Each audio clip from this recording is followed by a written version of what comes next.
Ano nangyari? Napagod. Anyway, that's a good lesson.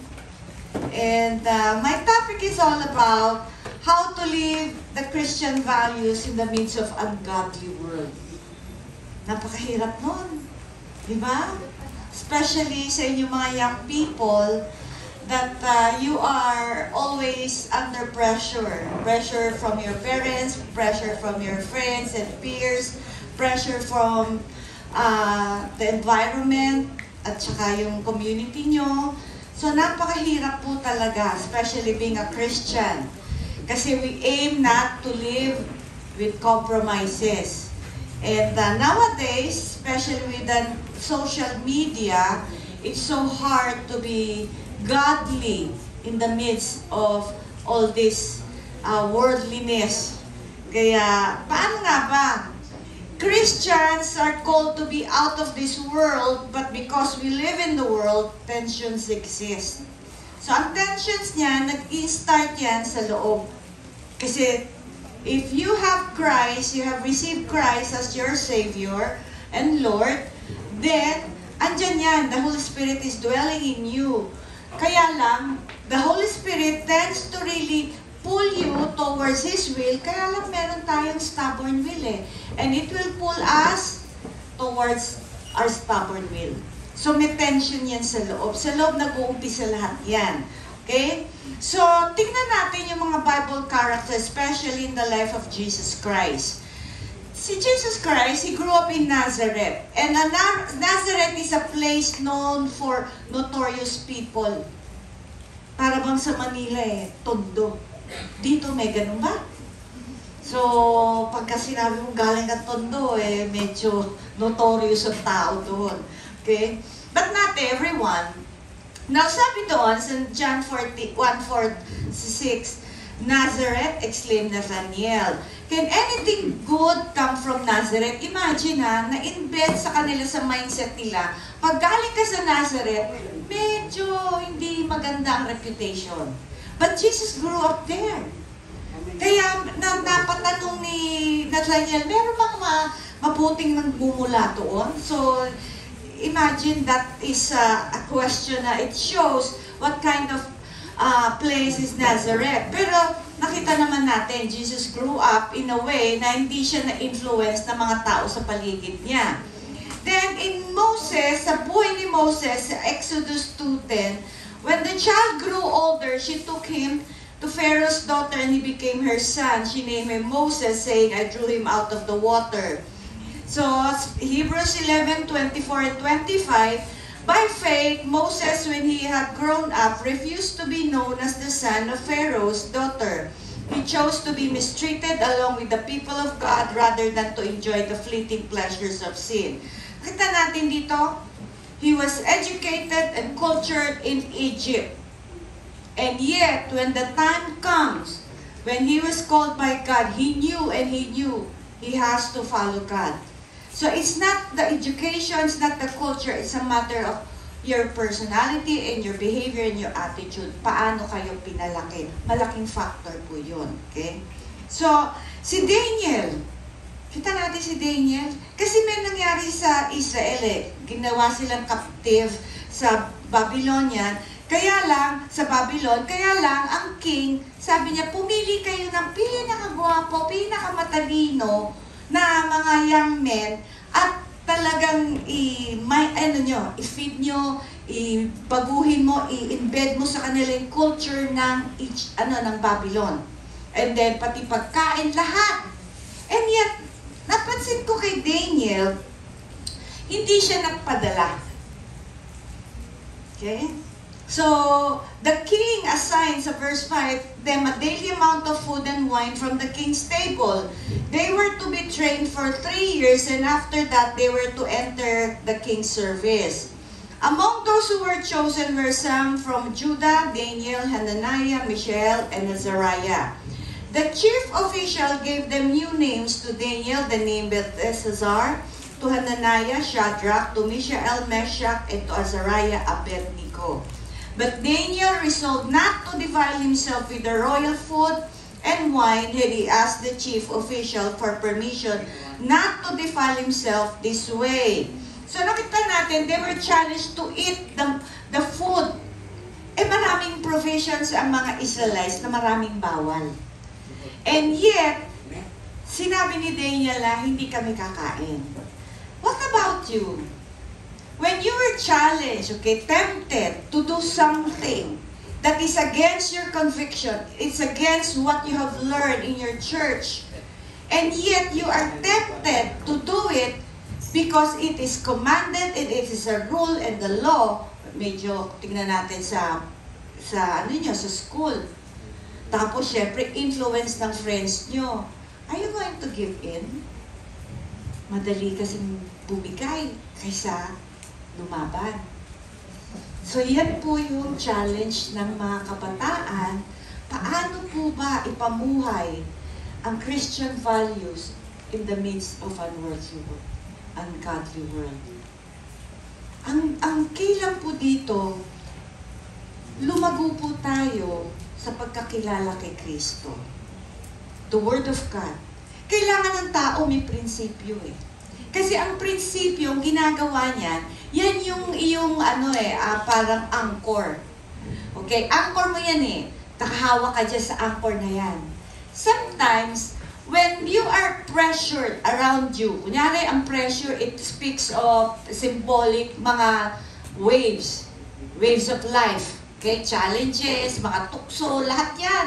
Mga pressure, waves yan. Ikaw nasa dagat, hawak ka lang sa anchor mo. Okay? Sa lubid, kasi yung anchor nandoon meron siya, he is bound to, secured siya. Nakahawak ka sa lubid, doon ka lang hawak. But there are times, because of the waves, nabibitawan mo yung rope. That is the picture. Okay? Are you getting me? Minsan, nabibitawan mo yung rope kasi because of the pressure, the temptation, and everything. Okay? Yung anchor speaks of your principle. Minsan nabibitawan mo yan because of the waves, okay? Napipressure ka, tinatamaan ka ng waves. Ngayon, ang problema, pag nabitawan mo yon at nadadala ka ng waves, when you have a principle, meron ka laging babalikan. Meron ka laging pupuntahan. When you don't have principle, when you are battered by waves of pressure, temptation, anong babalikan mo kung wala kang prinsipyo sa buhay? Wala. So, tuluyan ka nang madadala ng alon ng buhay. Kaya when you live in principles, then you have an anchor in your life. Babalik at babalikan mo lang yun. Kaya lang, ang problema, if you don't have any principles in life, then you can live carelessly. Kaya maraming kabataan, pag wala po kayong prinsipyo, kahit ano pwede. Dapat alisin niyo po yun sa isip niyo na kahit ano pwede, hindi pwede po bilang Kristiyano. Nung dati, hindi pa tayo Kristiyano, kahit ano pwede. Pag Kristiyano ka na, may parameters ka na. You are living, sabi nga ni Paul, I am a bondservant of God. I am not slaves to the world, I am not a slave to sin, but I'm slave to God. So, pag nasa Panginoon ka, kanina meron kayong mga strings, meron din siyang strings sa atin. Leash ang tawag doon. Yung leash, na alam niyo naman po yun, yung tali ng aso. Diba? Yung leash. Pag winuwalk mo yung dog, napapansin mo, ang kulit-kulit ng aso, nagwawala. Ganyan tayo eh. Pagka bagong Kristiyano, mahaba ang leash ni Lord sa buhay natin. Ibig sabihin, we have a freedom. And yet, pagdating sa mga times na tayo are growing, yung leash, umiikli. Yung dating pwede, bakit hindi na pwede? Okay? And then, after a while, paikli ng paikli yun. Kasi ngayon, ipapahayag sa atin ng Panginoon that He is our Father who disciplines His children. Dati, walang palo. Pag may ginawang mali, walang consequences. Pero ngayon, may consequences na.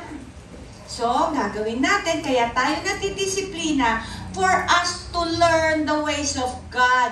and to grow in righteousness and godliness. Kaya makikita mo, paikli ng paikli. Pero kung ikaw nagsasubmit sa Panginoon, yan, iikli ng iikli. It becomes shorter and shorter until makikita mo yung leash na hawak ng tatay, napakaliit na lang, konting pagkakamali, pinupul kagad. Ibig sabihin, then when you're growing in the light and growing in Christ-likeness, you become sensitive in sin. Yung dating pwede, hindi na pala pwede. Nakukonflict ka na. So ngayon, ang tanong ko, sino dito ang hindi na nagsisinungaling?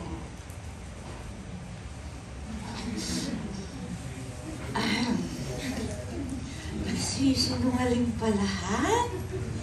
Di ba last time na-challenge ko kayo, dapat hindi na kayo nagsisinungaling? At sarap kaya yung nagsasalita at di ka nagsisinungaling. Can you aim that at the end of 2024, hindi na kayo nagsisinungaling? Ay, wala na sabi. So parang ini-enjoy nyo pa ang pagsisinungaling. Ang galing! Ang galing-galing! Kailangan po, mga young people, meron kayong goals every year. At the end of the year, meron ka nang hindi nagagawa sa harap ng Diyos. Starts with lying. Kasi pag wala po tayong goal, a life is a life of circle. Paikot-ikot. At the end of the year, wala kang ginugol. Parang wala naman akong goal eh. So, pagpasok mo ng 2025, parang wala kang ginugol ulit. So, life is a circle. It becomes boring and empty living under the sun. But a life of a Christian always be a straight line. You have a goal. My life, ang goal ko is to be more like Christ. That's why it is my desire that lahat ng CRCM will have that passion and commitment and goal to be more like Christ. Kasi kung ano yung gusto ko, yun yung nai-influence ko sa kasamahan ko. Kung ano yung gusto nyo, yun ang nai-influence nyo sa mga kasamahan nyo. As a Christian, alam na mga student, mga classmates mo, mga ka-work mo, Christian ka, how do you influence them to your belief when you live like them? So, wala kang impact. So, if you don't have a goal, you live like them, and you become ineffective Christian, meaning you are living the way an ungodly person lives. So, wala kang prinsipyo.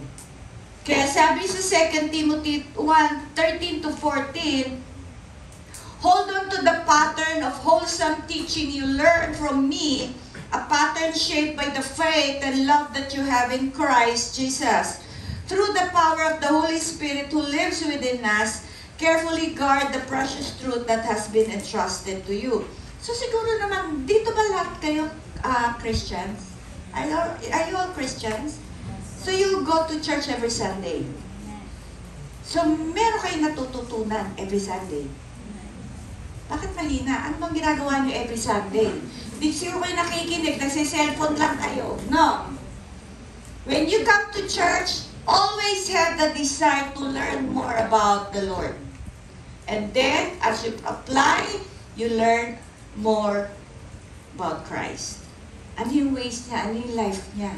So, kailangan ini-aim nyo yun. At don't be dependent on every Sunday. Kailangan kayo mismo magsaliksik at matuto.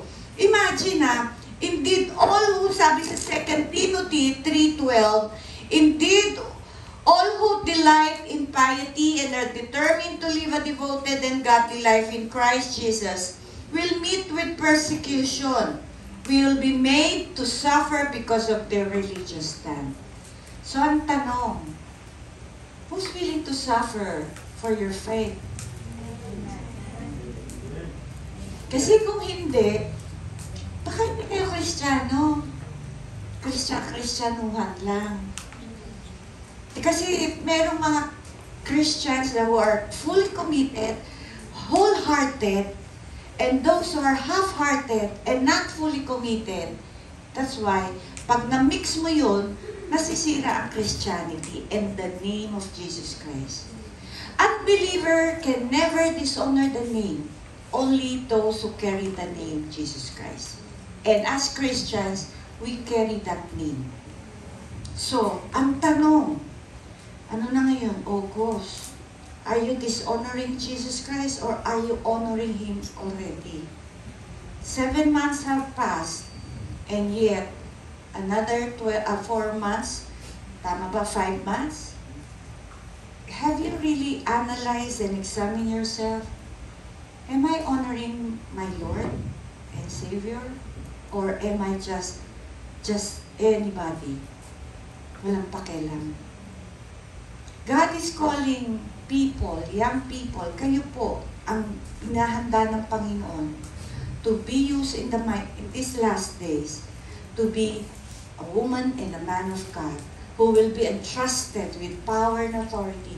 How can God entrust you when you cannot even, fight for what you believe? Example niyan, si Shadrach, Meshach, at Abednego. Imagine, ayaw nilang lumuhod sa idol, sa statwa ni Nebuchadnezzar. Sabi niya, pagka nag-blow ang trumpet, everyone should bow to my idol, to my statue. Pero sila hindi. So, ang sabi nga nung tatlo all king, remember that we will never bow down to any God except to our God. So, challenge niya. Because we know God will deliver us. Pero, ganun sila katibay, ganun sila katapang. Pero, hindi natapos doon yung sinabi ng tatlo. Ano sabi? Kasi madalas, pwede tayong magtiwala, pwede tayong sumunod sa Diyos pag meron tayong matatanggap. Kaya lang, itong tatlong to, they were so resolute and determined nang sinabi nila, kahit hindi kami ligtas ng aming Diyos, hindi pa rin kami luluhod sa statwa na yan. Many times, we follow God, we obey God because of what we can receive. But God is calling His people to follow Him even if we don't receive. Even if He doesn't answer our prayers. Even if we do not, fulfill our plans. Parang nawala yung ating pangarap. I still follow Christ. And very few will be able to do that in the last days. Kaya nga, napakahirap po maging Kristiyano in the last days. And we are in the last days. We will always be tempted. We will always be challenged by our faith. Kaya, ang tanong, sabi sa Isaiah 43:2, when you go through deep waters, I will be with you. When you go through rivers of difficulty, you will not drown. When you walk through the fire of oppression, you will not be burned up. The flames will not consume you. Kaya, sa 2 Timothy 2:21, yun ang promise ni Lord, kahit dadaanan mo lahat to, it will not kill you. Okay? 2 Timothy 2:21, if you keep yourself pure, you will be a special utensil for honorable use. Your life will be clean and you will be ready for the Master to use you for every good work. Ibig sabihin, lahat kayo pwede kayong magamit. Pwedeng honorable, pwedeng hindi vessel of honor. Pwedeng vessel of dishonor, magaling ka yan, talented ka lang, gifted ka lang, pero pagdating mo sa labas, you are dishonorable. Because you do not live a godly life. Pero pagdating sa church, ang galing mo, gifted ka. Ang galing mo lahat, ang galing. Pero hindi yun tinitingnan ni Lord yung nasa loob ng church eh. Ang tinitingnan niya, yung wala ka sa church. In the midst of temptation, you still stand for the truth. Kasi pag napagtagumpayan mo yung Monday to Saturday, na nandigan ka sa katotohanan at gumawa ka ng tama, pagdating mo ng linggo at maglilingkod ka, babackupan ka ng Diyos. Kaya lang bakit maraming kabataan hindi pinabackupan? Kasi ang daming compromises. So, tanggalin natin ang compromises. Start tayo sa lips natin, sa ating mouth. Stop lying. Matthew 11:12, and from the days of John the Baptist until the present time, The kingdom of heaven has endured violent assault, and violent men seize it by force. As a precious prize, a share in the heavenly kingdom is sought with most ardent zeal and intense exertion. The word violence is not what we think in the sense of destruction way. Violence here means full of zeal, earnestness, force. The kingdom of God is only for the people who are determined, earnest, willing to fight and die if need to be entered. It really takes fighting and striving. Kaya nga sabi niya sa Luke 13:24, strive to enter by the narrow door. Force yourselves through it, for many, I tell you, will try to enter and will not be able. Kaya dito sa scripture na to, it shows, kakaunti lang talaga. You know, when God gave me this revelation, sabi niya, I tell you, many will try but only few. Ano una-una hiningi ko upon that revelation? Lord, count me in. Do everything, count me in. Di ko kaya. Sabi ko, Lord, di ko kaya. But I'm more than willing. From then on, my life is defined by suffering. Because it means, when you enter the narrow road, it means you surrender your right, your dreams, your plans, your desires. It's all about Him. It's less of me. But when I stand before people, people witness Christ in me and through me. That's how God honors a person who honors Him. So, imagine, mga young people, ilang taon na lang meron tayo dito. Sabi nga nila, malapit na daw. We will be here during tribulation, but then, are you willing to really fight?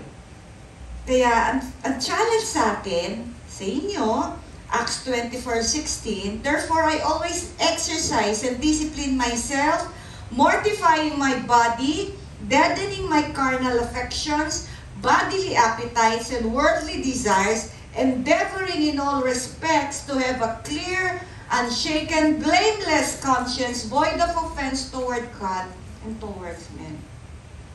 This is my prayer every day. That every day, I am void of offense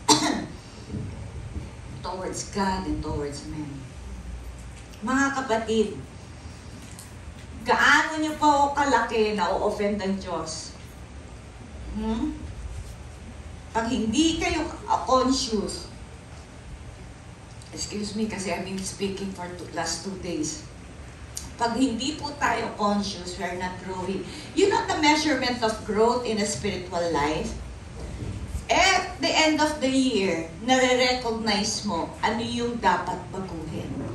Pag hindi mo na-recognize ang dapat baguhin sa ugali mo, sa pagkatao mo, ibig sabihin, you have not grown in the light.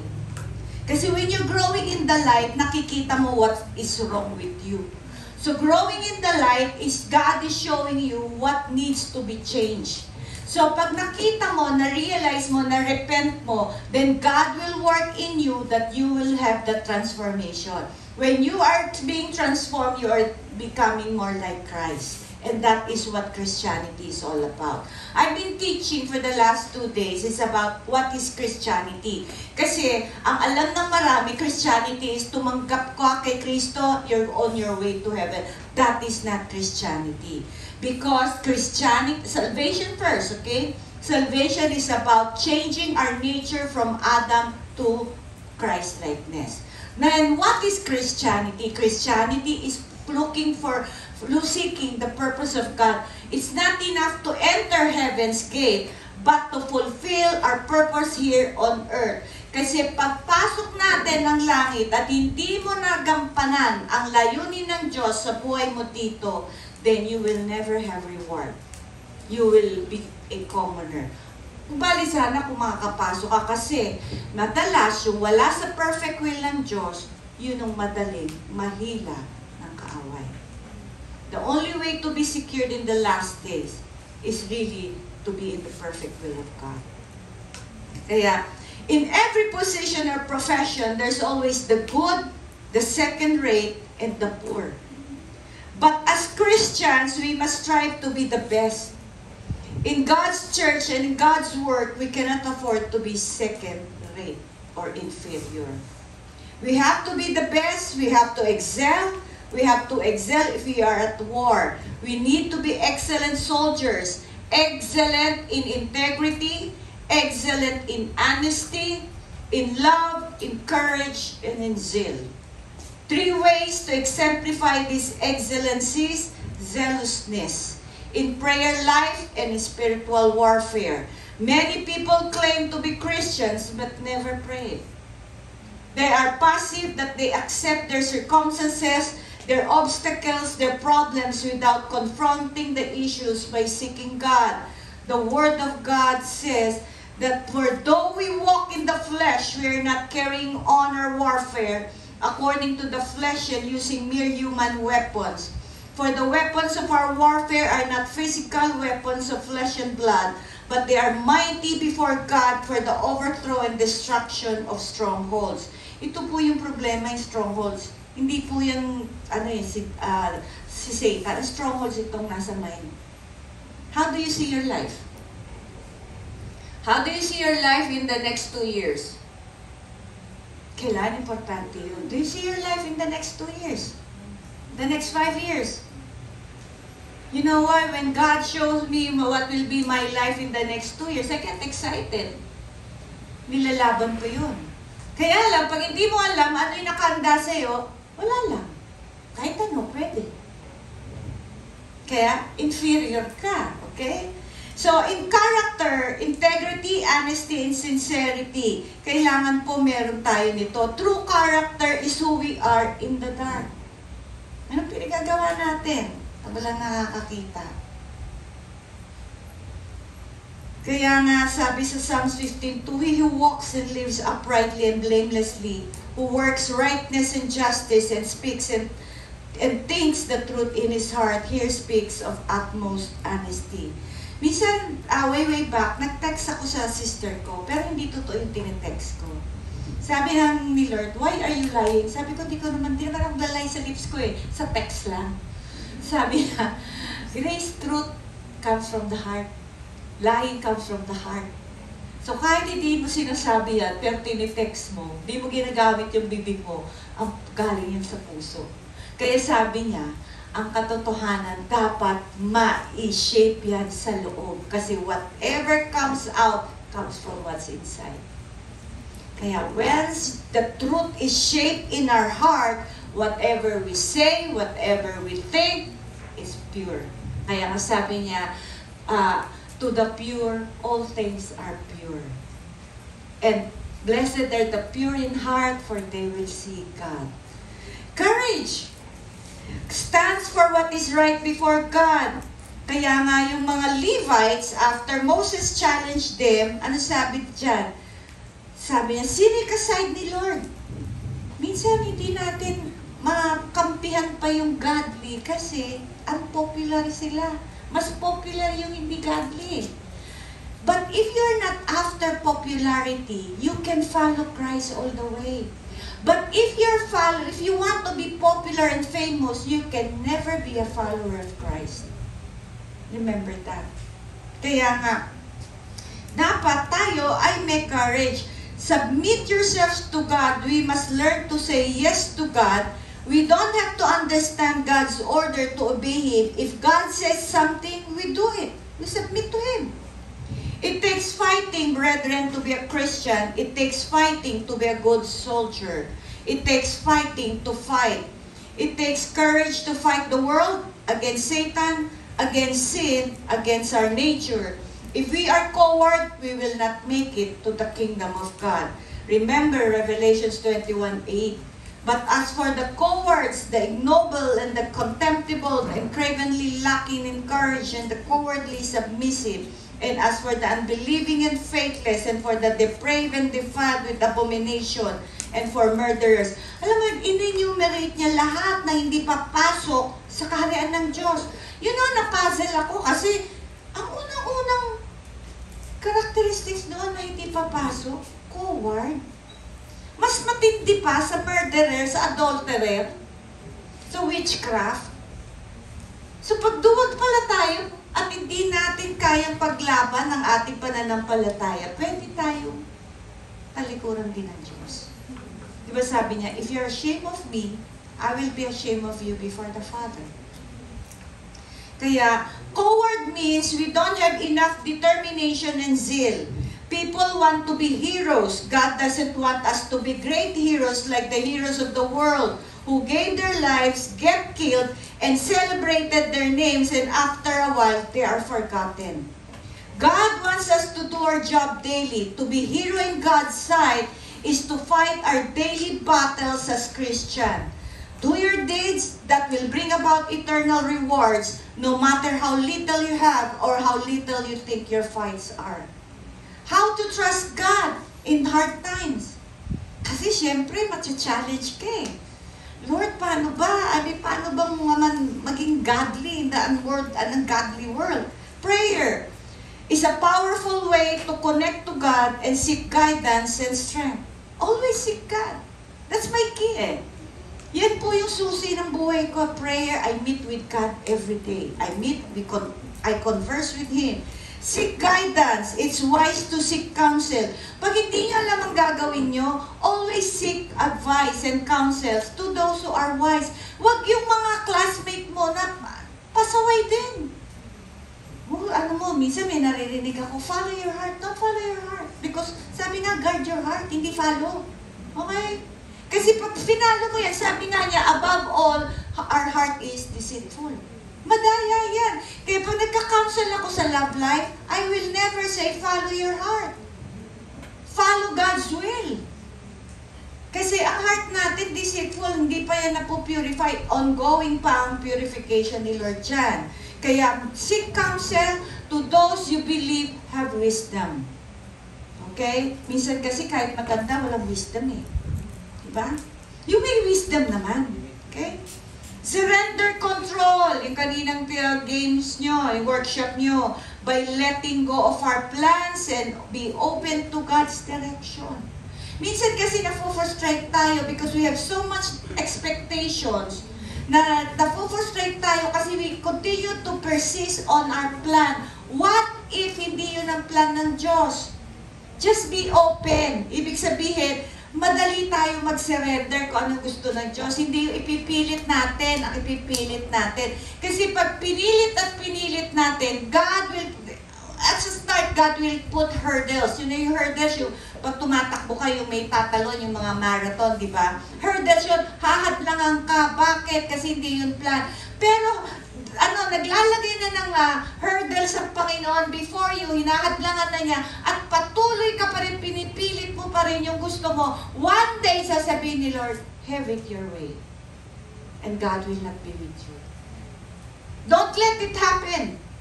Napakahirap po pag hindi natin kasama ang Diyos.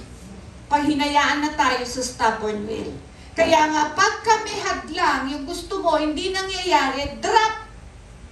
And then be open, Lord, what is your direction? He knows best. Don't control your life. Kaya nga, ang mga young people, kahit ang family, mga parents, ang lagi nating ini-aim is, kailangan mag-graduate ka, kailangan kumita ka. Bakit? Kasi pag may pera, may control ka sa buhay mo. Kontrolado mo, future mo. Pag wala kang pera, hindi mo control. Kaya pati lahat Christian family, Christian parents, kahit may calling yung anak, hindi na lang kasi may importante, makatapos, makatrabaho, dahil may pera. Without considering that when you have God, you have the guidance, the protection, the preservation, and the provision. Kasi ang iniisip natin palagi, kailangan may pera, kailangan may pera. Pero Kristiyano tayo, mas ini-aim natin, kailangan magkapera, kailangan magkapera. Bakit hindi na lang, dapat may Kristo tayo, may Kristo tayo, may Kristo tayo. Hindi, kailangan magkapera, pero pupunta ng church, I love you, Lord. Saan ang I love you, Lord doon? Pera naman pala ang gusto. Tapos pagka hinahadlangan ng Diyos yung plano mo, pipilit mo yung gusto mo kasi kailangan magkapera. So, asaan si Lord doon? Wala. And then you come to church, you worship God, o yung iba sa inyo, nag-ano pa, nagsiserve kay Lord. Lord, I will serve you, I'll give you my, di ba pag kumakanta tayo, I'll give you my heart, I'll give you my life. Kaya marami sinungaling paglinggo eh. So, pag kumakanta. Bakit? Kasi kakantahin natin, di naman totoo. Pagdating ng Monday to hindi mo naman mabigay yung buhay mo, hindi mo mabigay yung puso mo. Pag sinabi ni Lord, huwag yung relationship na pipilit mo, Lord, mahal ko to eh. Mahal ko to talaga eh. Eh, saan yung kinanta mo lang nung linggo? I give you my heart. You can love, but you cannot, you can, pwede ka naman magmahal, pero kung hindi para sa'yo, huwag mo ipilit.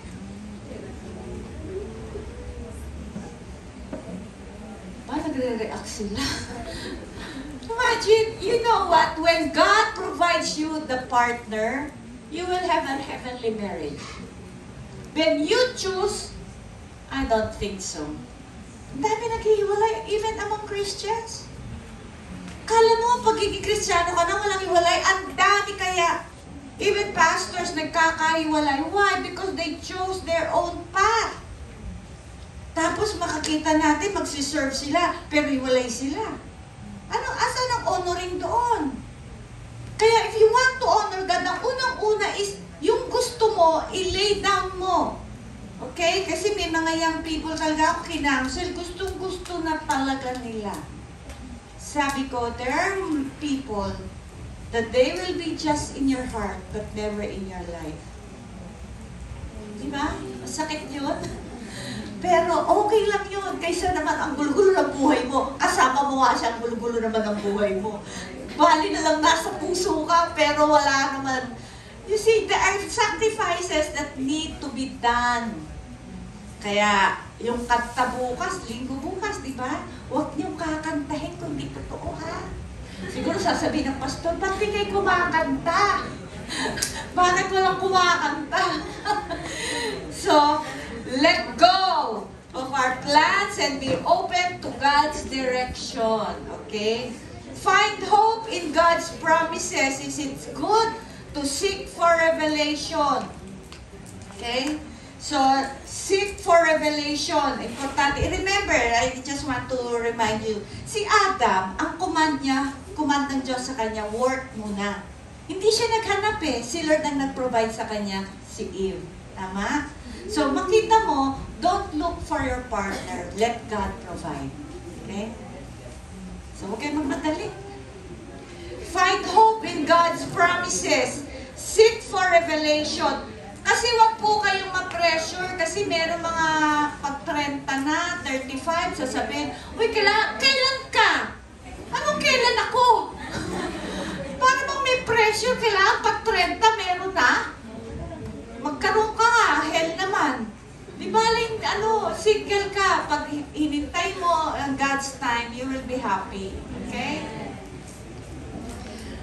Practice gratitude to focus on what we don't have or what going on with our life. Don't focus. When we shift our perspective, we can find hope and joy in difficult times. Kaya nga sabi sa 1 Timothy 6:12, fight the good fight of faith, lay hold of the eternal life to which you were summoned, for which you confess the good confession of faith before many witnesses. So that's how we will encounter our life here on earth. Dito, mahirap po talaga maging Kristiyano sa katulad nating meron po tayong pinapaniwalaan at kinakarga natin, dinadala natin ang pangalan ni Kristo. It is not easy.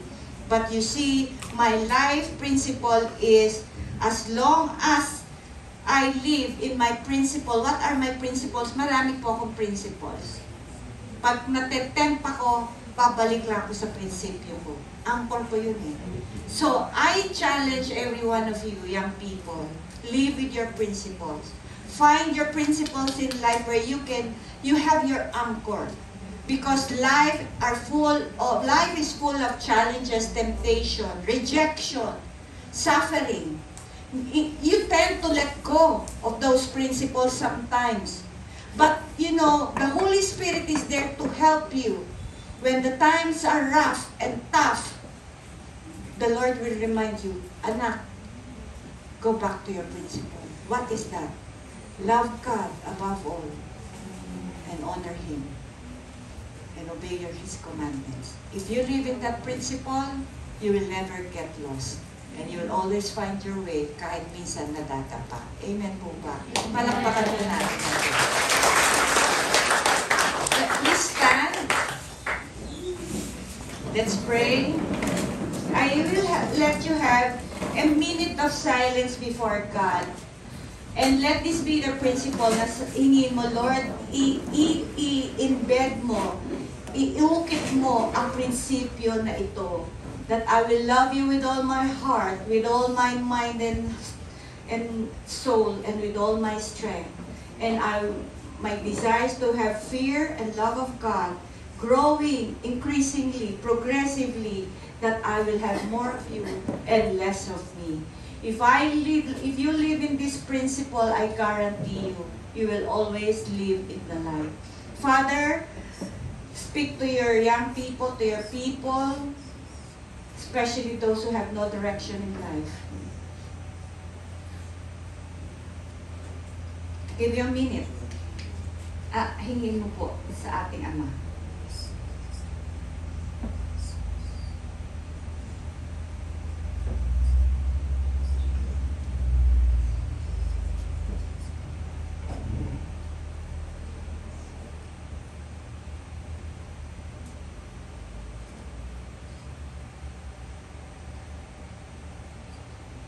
Father, I thank you, Lord, for these young people before me.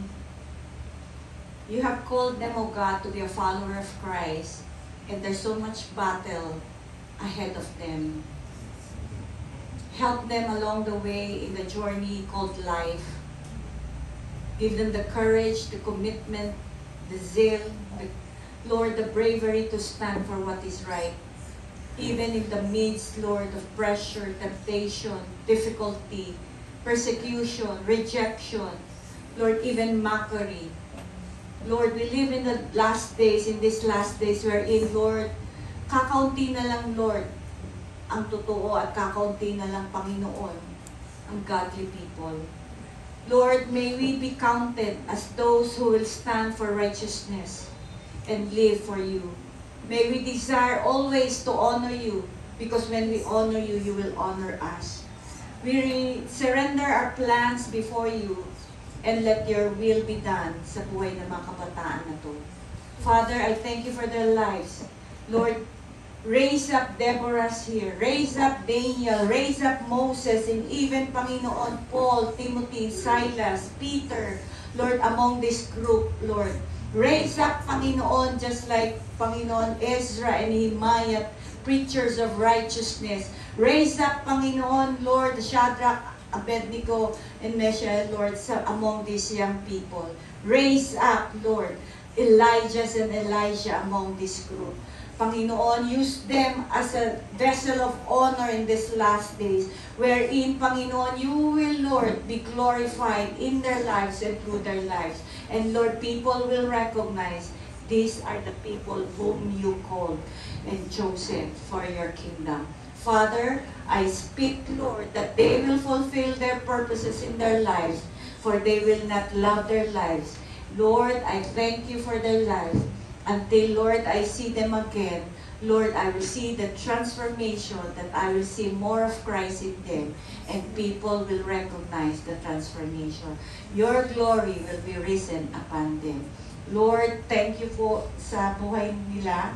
Pagpalain mo po ang family nila. Huwag nilang habulin ng pera, habulin ka. Dalan to ng totoong pagpapala. Kaya po, Lord, empower them, clothe them with your power to be your witness, a testimony that our God is alive, our God is faithful, and our God is powerful. I give you all the glory, the honor, and the praise, and the thanksgiving. In Jesus' name, amen. I want everyone to say Jesus 3 times. Jesus, Jesus.